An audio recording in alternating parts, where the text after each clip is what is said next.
নমস্কার,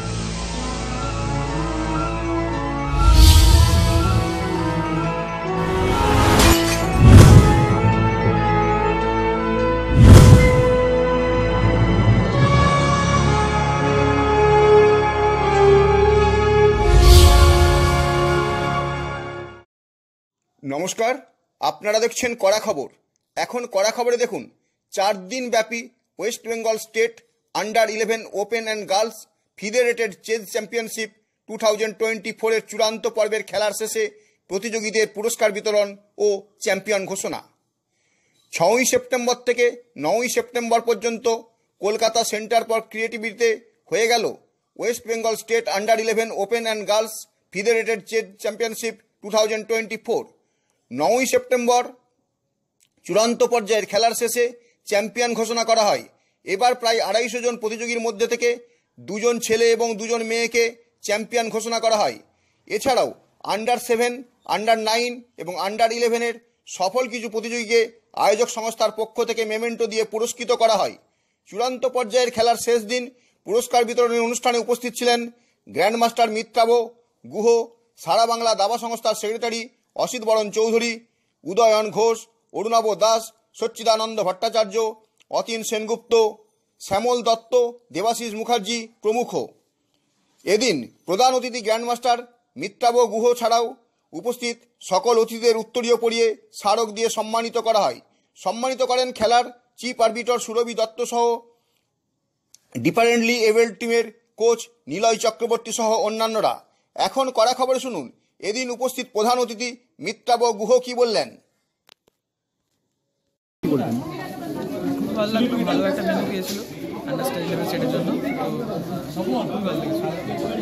আর যে সমস্ত প্রতিযোগীরা আজকে প্রতিযোগিতায় চ্যাম্পিয়ন হলো তাদের উদ্দেশ্যে কি বার্তা দেবেন? আর এই দাবা প্রতিযোগিতার মাধ্যমে ছেলেদের যে বৌদ্ধিক বিকাশ হয় সে সম্পর্কে কি বলবেন? চেস খেলে তো এমনি বাকি সব দিকে ইমপ্রুভমেন্ট হয়, সবাই খেলা উচিত। এদিন সারা বাংলা দাবা সংস্থার সেক্রেটারি অসিত বরণ চৌধুরী কি বললেন তাই শোনাবো এখন। নমস্কার, শুভ সন্ধ্যা। আমরা আজকে অতিথি হিসাবে যাকে পেয়েছি, চিফ গেস্ট যেটা বলা হয়, সেটা আমাদের সকলের প্রিয় মিত্রাব গুহ গ্র্যান্ডমাস্টার। আপনারা জানেন যে কিছুদিন আগে ও কমনওয়েলথ চ্যাম্পিয়ন হয়েছে। প্রত্যেকে আমরা এই অনুষ্ঠান থেকে তাকে অভিনন্দন জানাচ্ছি এবং সামনে যারা যে সমস্ত প্লেয়াররা রয়েছে তাদের প্রত্যেকের আদর্শ আমি মনে করি যে মিত্রাব শ্যামলদা ঠিকই বলেছে যে এরকম শান্তশিষ্ট, সত্যি শান্তশিষ্ট, কিন্তু বোর্ডে কিন্তু ঝড় উঠে খেলার সময়। এইরকমই চাই। আমি চাইবো যে সমস্ত প্যারেন্টসরা রয়েছেন তারা বাচ্চাদের খেলার সময় তাদেরকে উৎসাহ দিন এবং বিশেষ করে পাশে থাকুন যখন তারা পয়েন্ট লস করবে বা হারবে, সেক্ষেত্রে কিন্তু আপনাদের পাশে থাকাটা ভীষণ জরুরি। আর বাংলায় আমাদের এখন প্রায় আপনারা দেখেছেন যে লাস্ট ন্যাশনালগুলোতে কীভাবে বা কমনওয়েলথে কীভাবে আমরা পদক পাচ্ছি এবং আমরা ভারতবর্ষে প্রায় 3rd পজিশনে আসি পদক জেতার নিরিখে। তো এই আমাদের সামনে কিন্তু অনেক টুর্নামেন্ট আছে। আমরা সামনে আন্ডার-9 স্টেট আছে 2 থেকে 5 অক্টোবর এবং বিশেষ করে এবার আমরা দায়িত্বপ্রাপ্ত যেটা পেয়েছি আর কি, যেটা অল ইন্ডিয়া চেস ফেডারেশন থেকে আন্ডার-13 ন্যাশনাল, সেটা এবারে দুর্গাপুরে হচ্ছে। আমি আশা করব প্রত্যেকে খেলবে বাংলা থেকে এবং বাংলা থেকে একটা বিপুল সংখ্যক খেলোয়াড় সেখানে অংশগ্রহণ করবে, কারণ আমরা আশা করছি অন্তত 600 প্লেয়ার সেখানে হবে, বয়েজ এবং গার্লস মিলিয়ে বা ওপেন এবং গার্লস মিলিয়ে। এবং তারপরে আপনারা জানেন যে টাটা চেস ফেস্টিভ্যাল আছে, যেটা একটা অন্যতম বড় টুর্নামেন্ট। তার সঙ্গে যে বড় টুর্নামেন্ট তো আছেই, তার সঙ্গে কিন্তু আমরা যেটা প্রতিবার করে থাকি সেটা হচ্ছে চেস ফেস্টিভ্যাল। 4টে টুর্নামেন্ট হবে। প্রথমটা হচ্ছে আন্ডার-19 বয়েজ একটা টুর্নামেন্ট হবে, তারপরে অনলি ওমেন্স টুর্নামেন্ট, তারপরে একটা র্যাপিড এবং ব্লিটজ, মানে ABCD 4টে ক্যাটাগরিতে টুর্নামেন্ট হবে 13 থেকে 17-এর মধ্যে। এবারে ভেন্যুটা কিন্তু চেঞ্জ হয়েছে, ভেন্যুটা হচ্ছে ধনধান্যে অডিটোরিয়াম এবং সত্যি আমরা ভিজিট করেছি, ভেন্যু খুবই সুন্দর। আশা করব আপনারা এই যে ভেন্যু যেটা দেখলেন সেটা নিশ্চয়ই আপনারা এখানে বাচ্চাদের খেলাটা উপভোগ করেছেন এবং গার্জিয়ানদেরও বসার সুন্দর জায়গা ছিল, এটা নিশ্চয়ই উপভোগ করেছেন আপনারা। এইভাবে আপনারা সংগঠকদের একটু সাহায্য করুন বা এইভাবে পাশে থাকুন। সংগঠকরা কিন্তু চেষ্টা করে বেস্ট কন্ডিশন প্লেয়ারদের দেওয়ার জন্য, যেটা প্লেয়াররা খেলতে পারে। আমরা চেষ্টা করব সমস্ত প্লেয়ারের এবং গার্জিয়ানদের যাতে খেলতে পারে সেই মতো তাদের সুযোগ সুবিধা তুলে দেওয়া। এবং সামনে যে সমস্ত টুর্নামেন্টগুলো আছে আমি আশা করবো যে আপনারা সবাই খেলবেন, বাচ্চাদের খেলাবেন, বিশেষ করে আপনারা সময় বার করে বাচ্চাদেরকে। চলুন এখন আমরা আপনাদের নিয়ে যাই আয়োজক সংস্থার ওয়ার্কিং প্রেসিডেন্ট শ্যামল দত্তর কাছে। তার মুখ থেকে শুনে নিই 4 দিনের এই প্রতিযোগিতা নিয়ে কি বললেন তিনি। তরফ থেকে সবাইকে আমি আন্তরিকভাবে অভিনন্দন জানাচ্ছি, শুভেচ্ছা এবং ওয়েলকাম জানাচ্ছি সবাইকে। আজকের এই সুন্দর সন্ধ্যায় প্রাইজ ডিস্ট্রিবিউশন সেরিমনি শুরু হবে এক্ষুনি। আমি আর বেশি কথা বলে দীর্ঘায়িত করব না, শুধু এইটুকু বলতে চাই যে আমাদের কলকাতা ডিস্ট্রিক্ট চেস অ্যাসোসিয়েশন, আমাদের শ্রী অতীন সেনগুপ্ত তার নেতৃত্বে বহুদিন ধরে বিভিন্ন প্রতিযোগিতা শুধু নয়, সোশ্যাল ওয়েলফেয়ার অনেকগুলো স্কিম নিয়েছে। যেমন আমরা কিছুদিন আগেই ব্লাইন্ড এবং যারা হিয়ারিং ইম্পেয়ার্ড তাদের জন্য আমরা টুর্নামেন্ট করেছি। বিভিন্ন জেলখানায় আমাদের চেস ট্রেনিং সেন্টার হয়েছে, সেগুলো আমরা করেছি এবং আরও ভবিষ্যতে ইচ্ছে আছে আরও বিভিন্ন উদ্যোগ নেয়। আপনাদের সহযোগিতা পেলে আমরা কলকাতা ডিস্ট্রিক্টের তরফ থেকে অনেক কিছু আমরা চেষ্টা চালিয়ে যাব। ওয়ার্কিং প্রেসিডেন্ট শ্যামল দত্তর কথা তো আপনারা শুনলেন।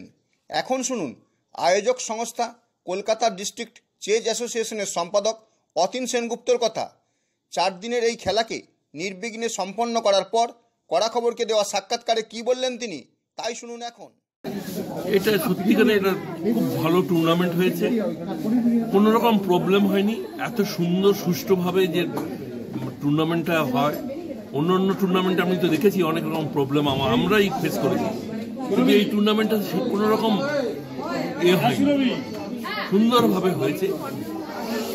চিফ আরবিটার যে আমাদের ইন্টারন্যাশনাল আরবিটার ছিলেন তিনিও ভালোভাবে কাজটা সেরেছেন এবং সমস্ত আরবিটাররা খুব ভালোভাবে কাজ করেছে। আর যারা আজকে চ্যাম্পিয়ন হলো তাদের উদ্দেশ্যে কি বার্তা দেবেন? তারা ন্যাশনালে যাবে, ন্যাশনালে আমরা চাইব যে তারা ন্যাশনালে ভালো খেলুক এবং বাংলার নাম উজ্জ্বল করুক। ন্যাশনালেতে তো আমাদের বাংলার স্থান খুব অনেক উপরের দিকে আছে, সেইখানে এই তো মিত্রাভোগ আমাদের চ্যাম্পিয়ন হয়ে এসছে, তো চাই আমি সব সেখানে ভালো, সবাই ভালো। চূড়ান্ত পর্যায়ে খেলার শেষে সফল চ্যাম্পিয়নরা কি বললেন তাই শোনাবো এবার। Very happy and I will represent the West Bengal Internationals and I started from today. Your name? Udil Harima. আজকে তুমি চ্যাম্পিয়ন হলে, চ্যাম্পিয়ন হওয়ার পর কি বলবে? আমার খুব ভালো লাগছে, আমি ন্যাশনালসে যাব আর আমি এই অ্যাচিভমেন্ট পাওয়ার জন্য খুবই খুশি। তোমার নাম? কলকাতা ডিস্ট্রিক্ট চেজ অ্যাসোসিয়েশন প্রতি বছরই দাবা অনুরাগী একজন সমাজসেবী ব্যক্তিত্বকে লাইফ টাইম অ্যাচিভমেন্ট অ্যাওয়ার্ড দিয়ে সম্মানিত করে থাকে। এবছরও তার অন্যথা হলো না। এবছর কাঁচরাপাড়া নিবাসী প্রণব চক্রবর্তীকে তারা লাইফ টাইম অ্যাচিভমেন্ট প্রদান করলো। অসুস্থতার কারণে এদিন প্রণববাবু উপস্থিত থাকতে পারেননি।